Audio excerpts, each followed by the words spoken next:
In this week's lecture, we'll be discussing the physical assessment of the anus, rectum, and prostate. First, we'll start with the anatomy, remembering that the anal canal itself is about 3.8 centimeters long and it is the outlet of the GI tract. And this is true of a normal adult. And it's lined with what we consider modified skin because there's no hair or sebaceous glands. It merges right to the rectal mucosa at the anal rectal junction. And it's surrounded by two concentric layers of muscle. We call these areas sphincters. And we have the internal sphincter and then the external sphincter. So we're first going to talk about the internal sphincter controlled by involuntary movement. So that's the autonomic nervous system. And then the external sphincter surrounds this internal sphincter. But also there's a small section that overrides the tip of the internal sphincter at the opening. This external sphincter is under voluntary control. So, with the exception of the passing of feces and gas, the sphincters are kept rather tight at the anal canal, and the intersphincteric grooves separate the internal and external sphincters. These grooves are actually palpable on exam. You'll also note that there are what we call the columns or columns of Morgagni. And these are the anal columns that are folds of the mucosa. And they will extend vertically down from the rectum and they end in the anal rectal junction. Sometimes this is called the dentate line. The junction isn't palpable, but it is visible if you put a scope through to see. And usually this can be captured if you are scoping the prostate area. Now, each anal column contains an artery and a vein.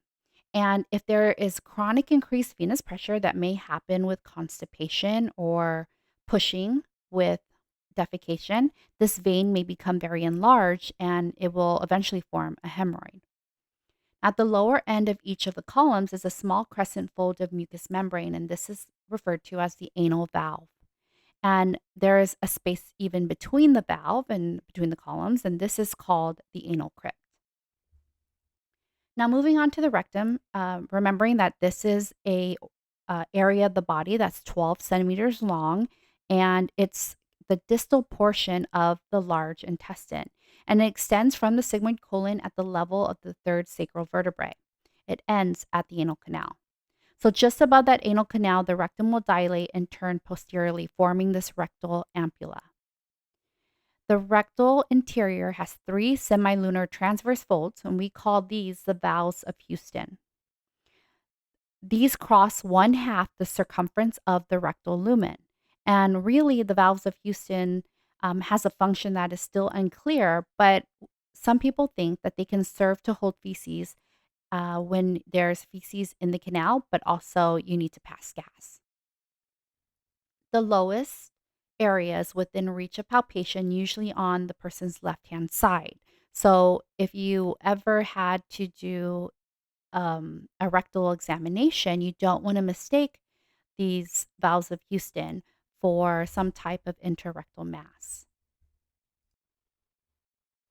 On exam, we may notice the peritoneum, and the peritoneum is the area which covers about the upper two-thirds of the rectum. On a male patient, the anterior part of the peritoneum reflects down to about 7.5 centimeters of the anal opening, and this forms the rectovesicular pouch. It also covers the bladder. In a female patient, this is termed the rectouterine pouch, and it extends down within 5.5 centimeters of the anal opening.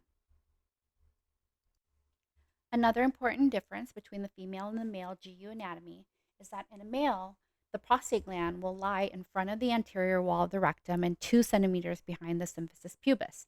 And it serves to produce a thin, milky alkaline fluid that supports sperm. There are about 15 to 30 ducts that open into the urethra where the sperm can be pushed through, and the prostate also surrounds the bladder neck. It's thought to be a round or heart-shaped structure, and it measures about 2.5 centimeters long and 4 centimeters in diameter. There are two lateral lobes separated by a shallow groove, and this is called the median sulcus. The two semilunar vesicles will project above the prostate, and they secrete a fluid that is rich in fructose, and this nourishes the sperm and contains prostaglandins. Then we also have two bulbourethral glands. These are called Cowper glands, and they're each of them are just about the size of a pea. They're inferior to the prostate on either side of the urethra. They also secrete a clear, viscous mucus. In a female patient, the uterine cervix lies in front of the anterior rectal wall, and this may be palpated through it. It's about, in combined length with the anal canal and the rectum, about 16 centimeters in the average size adult female. And the average length of the examining finger is only 6 to 10 centimeters. So you can see that many of the rectal structures are within reach on examination. The sigmoid colon is named from its S shaped course in the pelvic cavity, and it extends from that iliac flexure of the descending colon, and it's going to end right at the rectum. It is about 40 centimeters long and also accessible to examination through the use of a scope or a colonoscope. And this is a very flexible fiber optic scope, and it provides a view of the entire surface of the sigmoid and also the colon. And so this is the type of scope that would be used in a colonoscopy. Now, shifting over to developmental competence, understanding that infants will pass a first stool, and usually this is done within the first 48 hours of life. This stool is sometimes alarming to new parents because they've never seen a stool like this before, and it's something that only occurs within the first few passings of stool. And we call this meconium, and it's a very dark green color, and sometimes it looks like an oil slick actually. It's very sticky, and from that time on, the infant usually is going to have a stool after each feeding. And this is in response to eating, right? So we have that wave of peristalsis or that gastrocolic reflex. And then, of course, all throughout life, we continue to use this reflex after we eat. And even though as we get older, become children and then adults, usually we're not producing as many stools throughout the day, but the gastrocolic reflex, if activated, will produce a stool. Now, it's important to see this in the first 24 hours of life or up to 48 hours because this is going to allow providers to know that the anal canal is patent. So it's something that we do look for on exam. Now, because the infant does not have control over their anal sphincter, they really are passing stools by reflex. That voluntary control of that external sphincter can't really occur yet because the nerves supplying that area aren't even fully myelinated. And so that doesn't usually happen until maybe 18 months to 2 years of age. So it is correlating to the time of when toilet training can actually start physically. And at male puberty, the prostate gland undergoes a very rapid increase and becomes twice its size before puberty. During young adulthood, the size remains fairly constant throughout unless the man is having issues with benign prostatic hyperplasia or BPH. And this is when the prostate gland, which is very common, starts to enlarge during the middle adult years. It's not cancerous. However, we are looking for signs of hyperplasia between the cell proliferation because we are trying to also detect if there are cancerous cell growths as well. But it's very common. It's present in 80% of men over the age of 60. The prostatic growth creates a bladder outlet obstruction because remembering that the prostate surrounds the urethra, it constricts the urethra, making it very difficult to urinate. We also need to take into consideration prostate cancer. And this is the most frequently diagnosed cancer in men. If you live long enough, there is a great chance that you will be diagnosed with prostate cancer. And the cancers are heterogeneous, they are indolent, non lethal, and very slow growing. However, some may be very aggressive. And The only well established risk factor that we have been able to uncover through research is aging, African ancestry, a family history of prostate cancer, so your father or your brother, or if there's an inherited mutation of the BRCA1 or BRCA2 genes. There's another variation called Lynch syndrome, which also puts somebody at higher risk for prostate cancer. Lynch syndrome is associated with having hereditary non polypopous colorectal cancer. And it can be passed down usually through family history of two successive generations of colon or rectal cancer. So, again, Lynch syndrome is a hereditary, um, genetic related type cancer. We also need to think about obesity and smoking. These also have been shown to be associated with more aggressive types of prostate cancer. Prostate cancer is still the most commonly diagnosed cancer in Black men, and they're actually diagnosed at a median age of 63 years old, while white men are typically diagnosed at a median age of 66 years old. Either way, the widespread screening that we use is through a blood test called prostate specific antigen or PSA. And research has shown that it's been associated with about 37 to 50% decrease in mortality here in the US as we started to screen PSA, prostate specific antigen. Now, screening is controversial and it is a type of a lab value where you want to be under a certain number, but that number doesn't necessarily mean that you are cancer free. So it's just something that you can trend. However, the controversy is that screening for PSA actually leads to an over diagnosis, but yet an over treatment of millions of insignificant type prostate cancers. So really, what this means is that even though you can detect it, these cancers don't lead to symptoms and they don't lead to death. However, we may be overexposing our patients to secondary procedures like ultrasounds and biopsies that they may not have needed.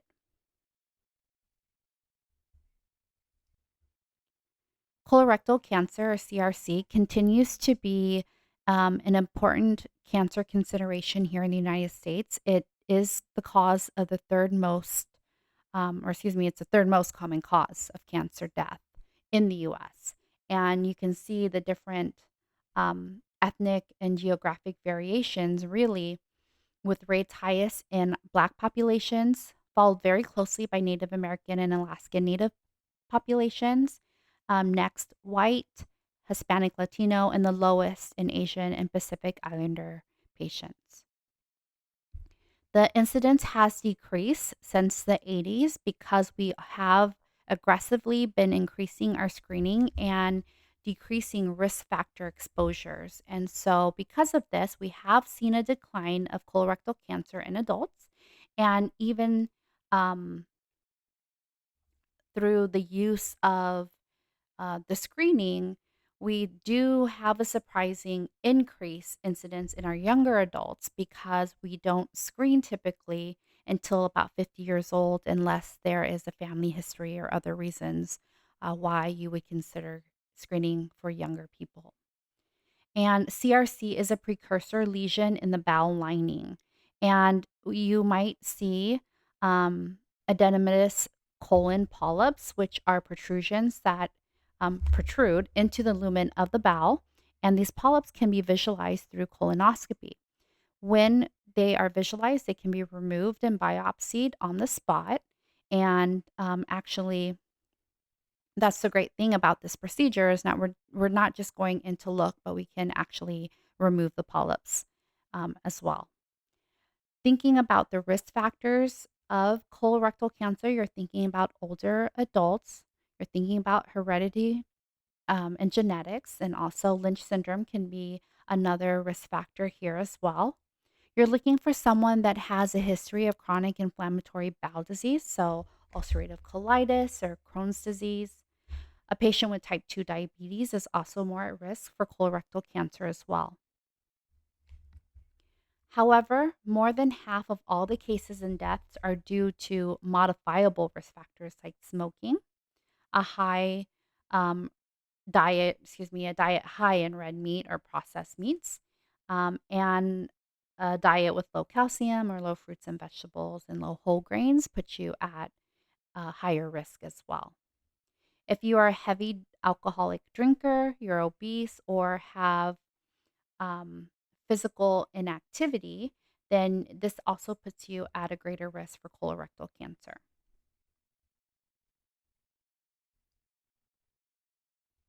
Now we're going to transition into the subjective data. And usually the questions are going to be surrounding their bowel regimen or their bowel routine. You can start by asking if they are having regular stools. And when you say that, you also have to quantify that. For most individuals, saying regular bowel movements or constipation, there's a whole spectrum of what that may mean to each individual. So I like to start with saying, are you having a bowel movement at least once a day? And is it difficult to have a bowel movement? What's the consistency?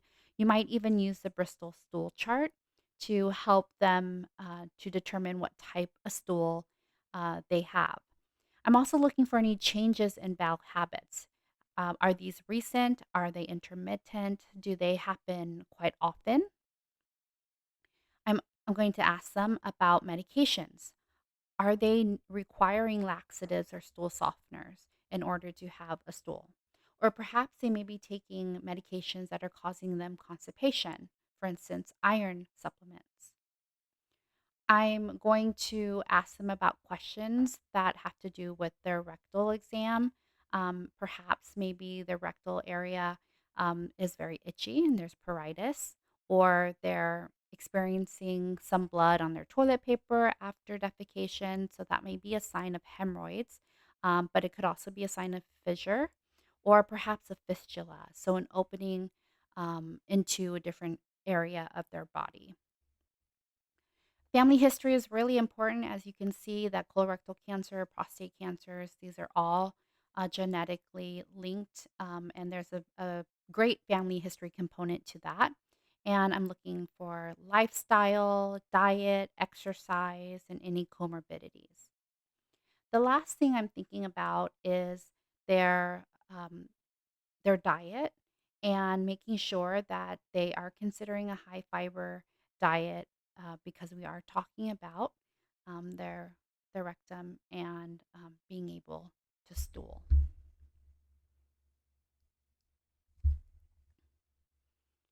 Other things that I might ask if they do say that there has been a change in their bowel routine or bowel habits, I might ask, is this a difference in color? Is it a difference in consistency? So maybe they are having diarrhea versus constipation. And I'm also looking to see, do they feel like they aren't able to completely empty their bowel? So this would be called incomplete evacuation. And sometimes this happens and causes straining because they feel like they haven't been able to empty.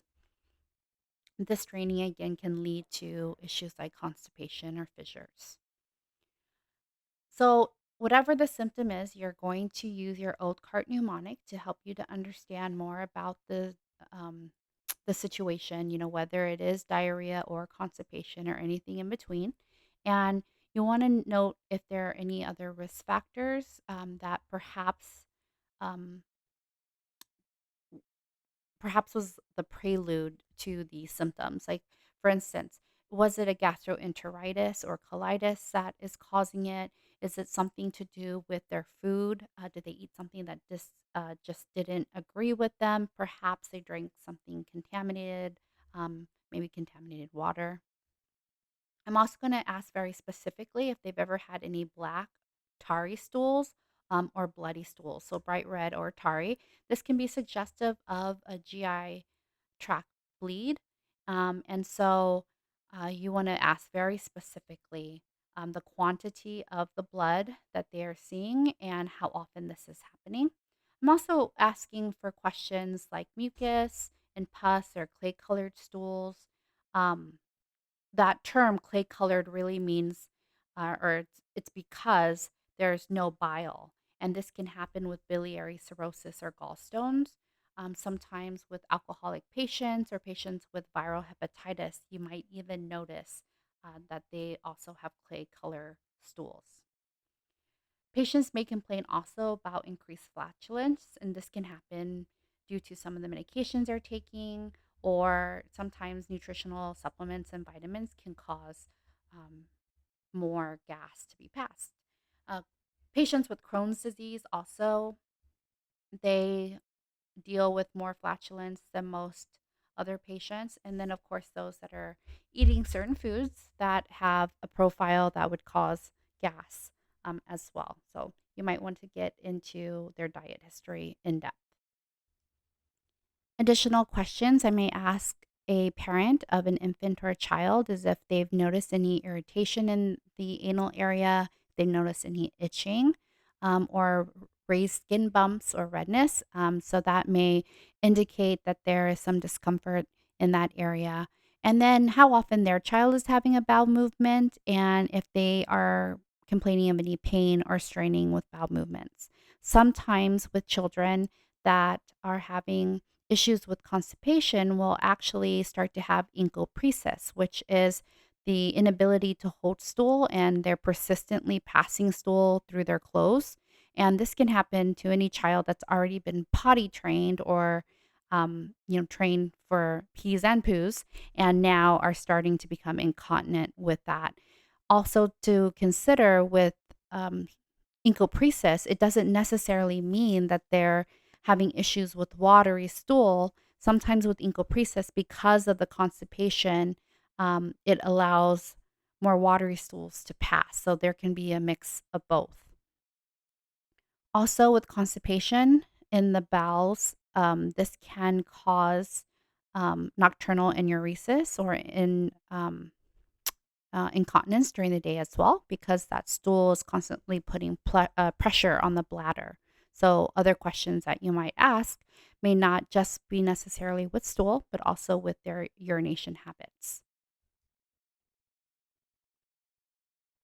Now we're moving on to the objective data and thinking about how we're going to prepare to inspect the perineal area and to provide our patients with a environment and positioning that is needed for this type of as an assessment.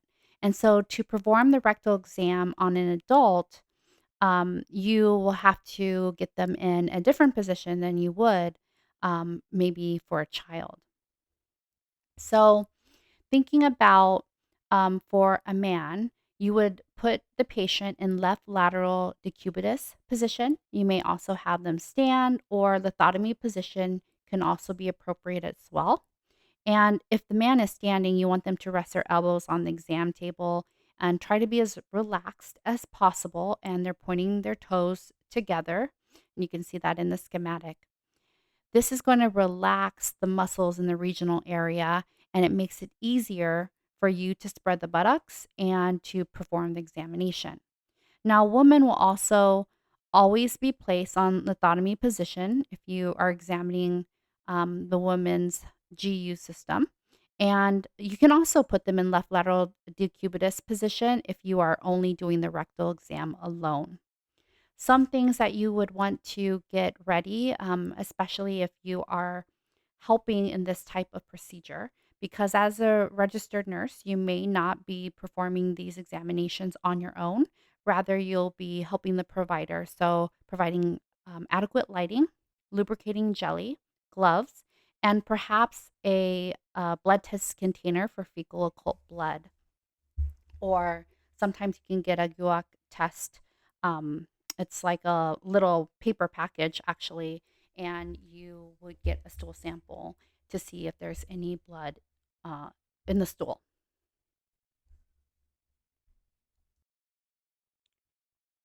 For An anal rectal examination, the healthcare provider will spread the buttocks wide apart with both hands, which are gloved, and will observe this perianal region. And normally the anus looks moist and hairless with coarse, folded skin, and it tends to be more pigmented than the rest of the region or perianal skin. The opening is tightly closed and there should be no lesions present. Some abnormal findings that you might consider are inflammation, lesions, scars, if there's a fissure, which is a split in the tissue, and usually it will look rather linear. You're looking for flabby skin or hemorrhoids, or open areas where you can see active bleeding. You're looking for a shiny blue skin sac, and this might be a thrombosed hemorrhoid.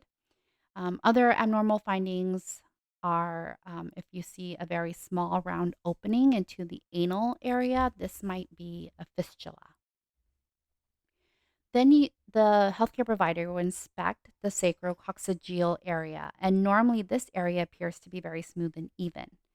There may be inflammation or tenderness, swelling, tufts of hair, or a dimple at the tip of the coccyx, and this is actually called a pilonal cyst. During this examination, you want to instruct the patient to hold their breath and bear down. And so this is what we call the Valsalva maneuver. And during this maneuver, you should not see any breaks in skin. You shouldn't see any protrusions through the anal opening. And that anal opening should be present. If there's any abnormality, you're going to use the clock face in terms of how to describe where you perhaps saw the fissure or the lesion. So 12 o'clock would be the position anterior to the symphysis pubis, and 6 o'clock would be the area positioned toward the coccyx. If you do see a fissure or a hemorrhoid, you want to document that very detailed and talk about the size, the color, what you see. Is it tender? And then, if, for instance, you do detect a rectal prolapse, this is going to look like a very circular red donut of tissue falling out during the Valsalva maneuver. During the anal rectal examination with gloved hands, you will drop the lubricating jelly or Vaseline on your gloved index finger. You're going to tell the patient that it's not painful, but they may feel like they need to pass gas or have a bowel movement. For your male patient, you're going to have them take a deep breath and hold it. And then you're going to place the pad of your index finger just gently against the anal verge. And then you're going to tell them to relax as you feel the sphincter tighten. And as it tightens quickly, it will then relax. Once it relaxes, you're going to ask your patient to exhale. And during that exhalation, you're going to flex the tip of your finger and just slowly insert it into the anal canal, directing it toward the umbilicus. You never want to approach the anus at the right angle with the index finger extended, because this can actually jab and cause the sphincter to tighten, and it's really painful for your patient. So make sure that during examination, your finger is moving slowly toward the direction of the umbilicus. Next, you're going to rotate your examining finger to palpate this entire muscular area. And the canal should feel smooth and even. You're going to note the intersphincteric grooves that are circling the canal, and you can assess the tone. And how you do this is you ask the patient to tighten the muscles, and the sphincter should tighten evenly around your finger, and there shouldn't be any pain to the patient. Now you're going to use a bidigital or two finger palpation technique with your thumb against the perianal tissue. You're going to press the examining finger toward it. And so that thumb is outside of the anal area, it's on the perianal tissue.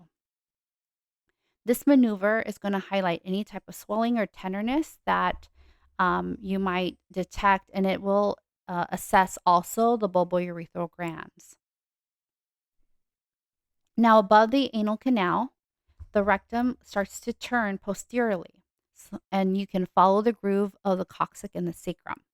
Now, insert your finger farther once you've gotten to this area to explore the rectal wall, which should be smooth and there should be no nodules. And then you can um, determine if there's any masses to document.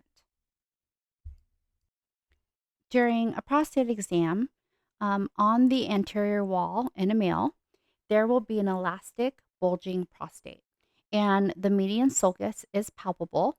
And you can actually palpate the entire prostate in a very systematic manner, but only the superior and part of the lateral surfaces are accessible in examination.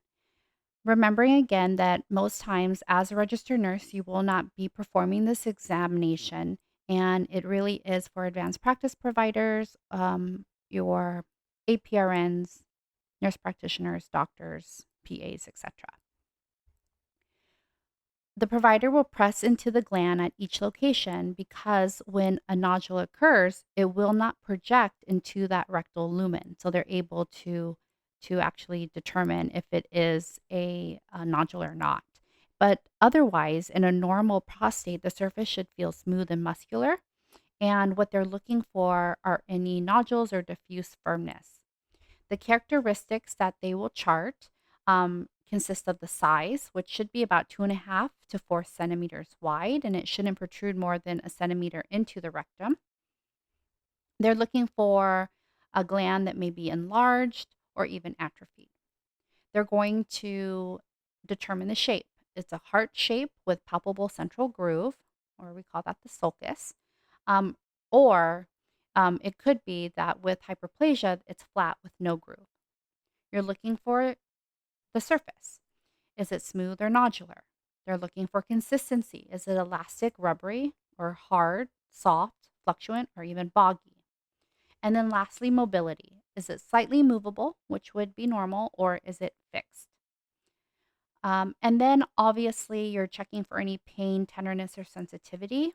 Normally, it should be non tender to palpation. However, with some patients, a symptom to follow up on it would be tenderness if the gland is actually swollen. This could be that the patient is exhibiting signs of prostatitis and may need an antibiotic. Other things can cause sensitivity, like being enlarged. You're looking for a firm, enlarged, smooth gland. So, no nodules, but very enlarged. This could also suggest benign prostatic hyperplasia or BPH. And then, if there's any very hard, irregular, fixed nodules, it might indicate a prostate mass or prostate cancer. On a cervical exam, you're going to palpate the cervix through the anterior rectal wall, and it normally feels like a very small round mass. And you can palpate a retroverted uterus um, while examining the interior of the vagina, but you don't want to mistake the cervix for a tumor. So make sure you ask your patient first. Sometimes, if your patient hasn't removed a tampon, you may um, mistake that for some type of mass. You're going to withdraw your examining finger, and normally there shouldn't be any bright red blood or mucus on your glove. So make sure also to ask what part of their cycle they may be in. So if they are in the middle of their cycle, then of course that may change, and you wouldn't want to do this examination anyways, unless there was some type of indication for that. And to complete the examination, you want to provide tissues for your patient so that they can remove the lubricant, and you want to help them to feel more comfortable. And the same is true after a prostate exam and a rectal exam on a male, too. You want to make sure that you're providing tissue to remove lubricant. And you'll see a more detailed version of the female cervical exam on the female GU slides. Now, just in terms of the examination of stool, if there are any remains of feces on your glove, it should normally look brown and the consistency should be soft. Now, there may be times where you have this jelly like mucus. mixed in the stool, and this may be caused by some type of inflammation in the rectal canal, the anal canal, excuse me, or the rectum. You're also looking for bright red blood spots on the stool surface. This could tell you that there's regional or rectal bleeding. And sometimes this bright red blood may even mix with the feces. And this would tell us that there's bleeding throughout the colon. You're going to screen for colorectal cancer in patients over 50, and now guidelines are actually reducing it to 45 years old. And you can test this by checking your glove for any occult blood. And then you can also provide them a hemostat um, test. And if the stool is positive, it will indicate that there is occult blood. So, this is something that you typically will see your medical surgical floors, emergency departments, urgent cares, and it's a test that comes in a little card, and you put stool on it and a developer, and it'll tell you if it has detected any type of blood. There's also what we call the FIT test, the fecal immunochemical test, and this can be used without any changes in diet or medication, and we can have our patients test stool this way as well. And what we do is use this liquid based test, and we store the stool sample in a hemoglobin stabilizing buffer. And there is a dry slide card that we use to annualize it manually. And you could probably ask your clinical instructor to show you one of these in your rotation. And then lastly, you do want to talk about self care behavior and making sure that they're getting a colonoscopy and getting appropriately screened for colorectal cancer because some colorectal cancers, especially the early signs, are asymptomatic. And these tests can actually look for precancerous lesions and polyps as well.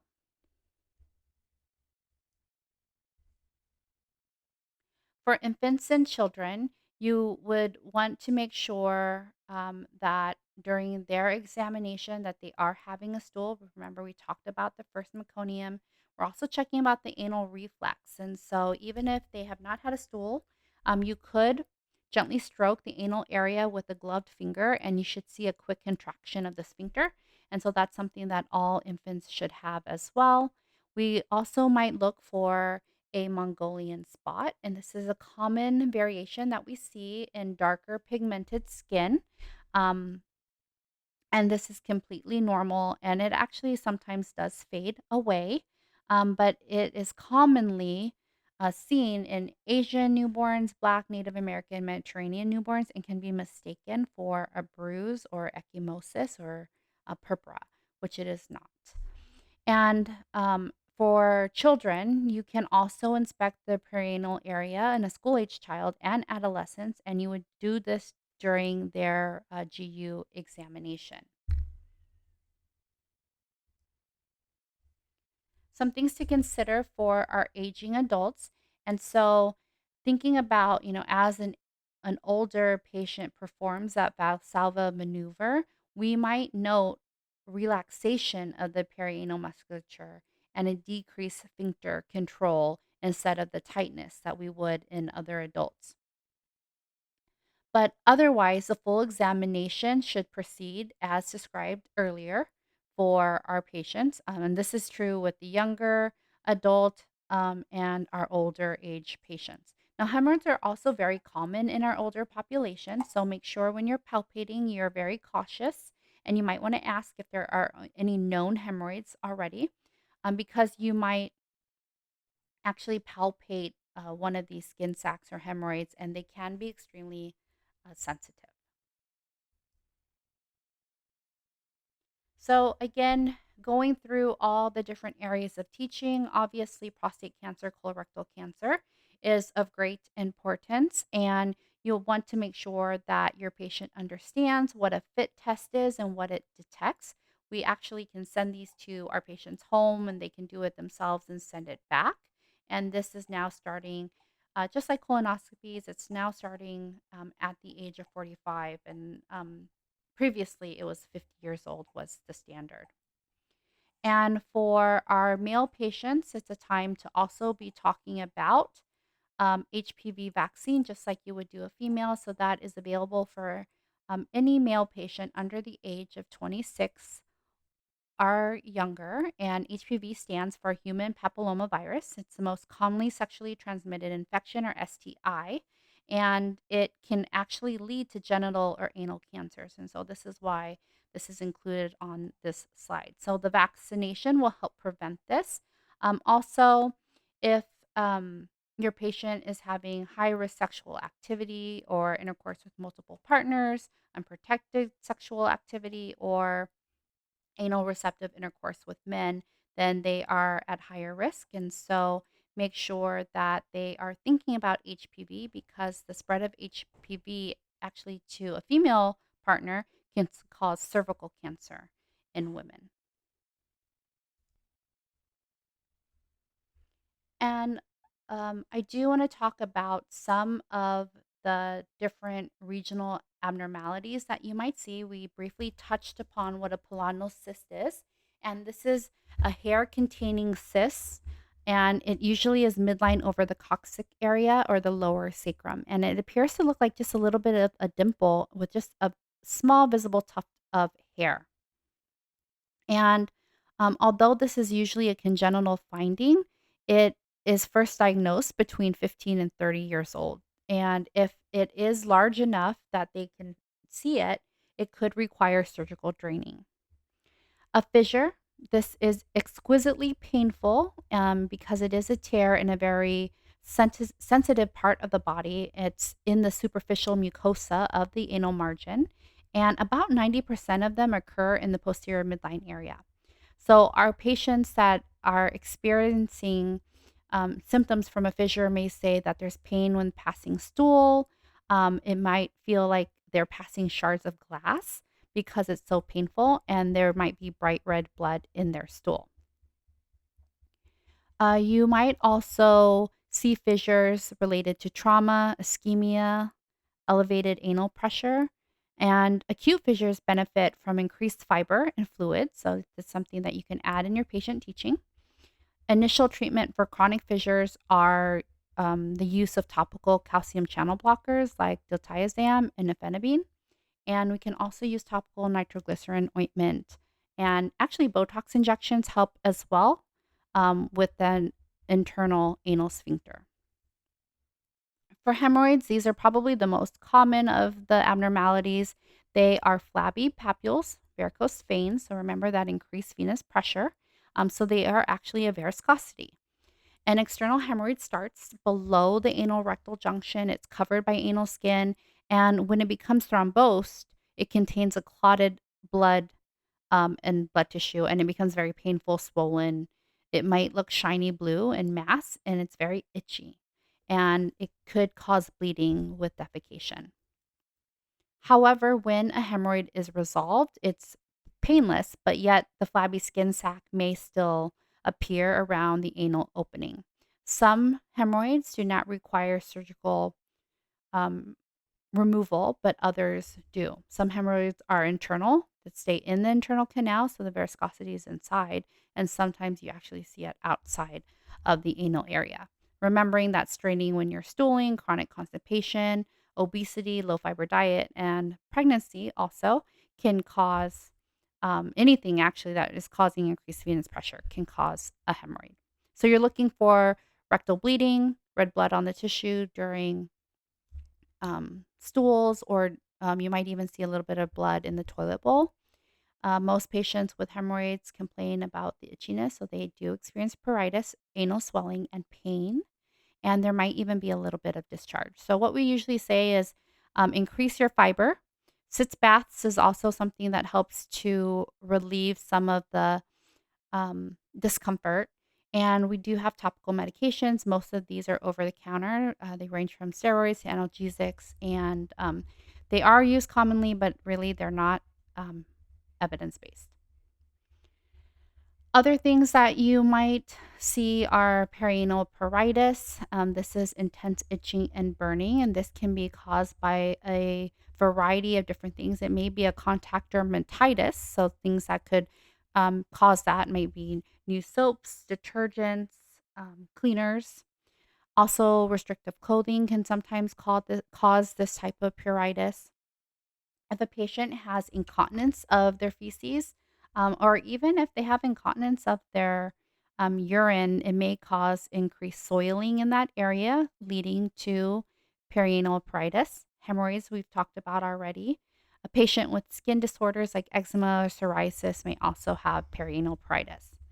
Other things that I never discount with this type of symptoms is STIs like herpes, gonorrhea, or chlamydia, maybe even a fungal infection from having moist, sweaty folds in that area, especially in patients that are obese, or even our oldies but goodies.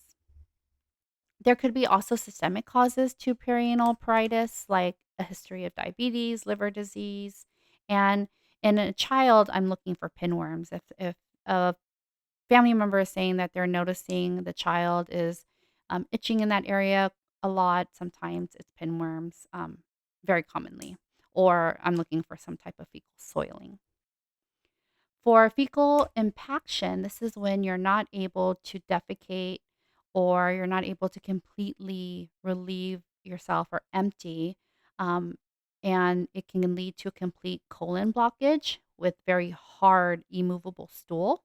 And this may be from constipation, but it is kind of common and potentially serious. And so, really, the people that are most at risk are children and patients that are not able to have control over that area. So, think about our spinal cord patients or even stroke patients may have more difficulty with this.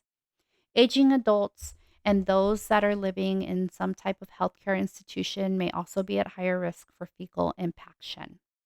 So, during your care with your patients, you're looking for causes of constipation and fecal impaction like immobility, low fiber, dehydration. There may be some type of neurologic disease or chronic neuro disease that may be causing it. And never discount medications. A lot of pain medications, especially opioids, have a um, adverse effect of constipation. Other signs on examination that you might look for are abdominal distension. You might even note that during your palpation in that lower quadrant, it might be palpable as well, that you can actually feel the stool formation, and it might be very dull on percussion. So, how do we treat this? You have to disimpact, and usually you can do this manually with your finger, but it could cause perforation. You can also use endoscopy to help do that as well. So, different techniques, and you're probably going to learn more of those techniques for fecal disimpaction in your med-surg course. Lastly, I do want to talk about rectal prolapse. And again, you might see this very bulbous um, membranous protrusion of the anus, and it appears as looking like a very moist or red donut type shape, and it has radiating lines. And the this is when the prolapse is um, incompletely prolapse. It's not completely prolapse, and then you only see the mucosa bulging out. Although with the complete prolapse, this is including the anal sphincter as well, and this can happen if during a Valsalva maneuver, they're straining so much. Sometimes even with exercise, you can get a complete prolapse. And so this is related to a weakened pelvic support muscle.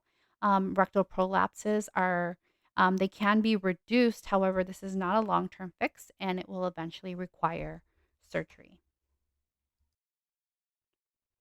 Here are some additional abnormalities that you might see in the rectum and prostate. I would actually encourage you to look closely into your Jarvis textbook, your health assessment book, to see pictures of these areas and these abnormalities. They'll give you a closer look at what these might be. But I might just want to chime in on a few things in terms of subjective and objective. So, with BPH or benign prostatic hypertrophy, you might ask subjectively, is there urgency, a frequency, or hesitation with urination? Do they strain to urinate? Does it look like a very weak stream or intermittent, like stop and go?